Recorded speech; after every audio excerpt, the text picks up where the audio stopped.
একটা গল্প মনে পড়ে গেল।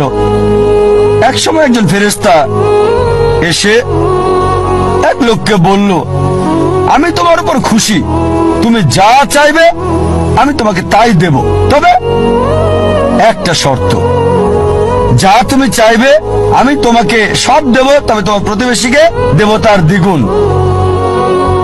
লোকটা বলল, একটা রোলেক্স ঘড়ি আমার চাই। ফেরেশতা তাকে রোলেক্স ঘড়ি দিয়ে দিল। প্রতিবেশী দুটো রোলেক্স ঘড়ি পেল। লোকটি বলল, একটা মার্সিডিজ গাড়ি আমার চাই। ফেরেশতা তাকে মার্সিডিজ গাড়ি দিল।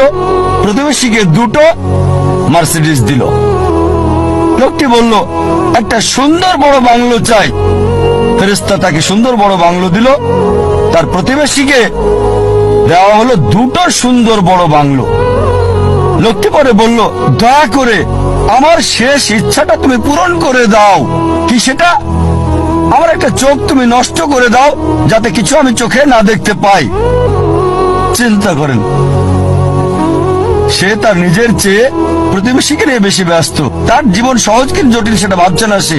প্রাচুর্য কি দারিদ্রতা যাই থাকুক, সে বেশি চিন্তিত তার প্রতিবেশীর চেয়ে ভালো জীবন যাপন করা নিয়ে। এ কারণেই সে ফেরেশতাকে বলল, আমার একটা চোখ নষ্ট করে দাও, যাতে প্রতিবেশীর দুটো চোখই নষ্ট হয়ে যায়। এভাবে আমরা প্রতিবেশী কেন্দ্রিক। নিজে সুখী কিনা ভাবছে না, দেখতে পারবে কিনা সেটা ব্যাপার না।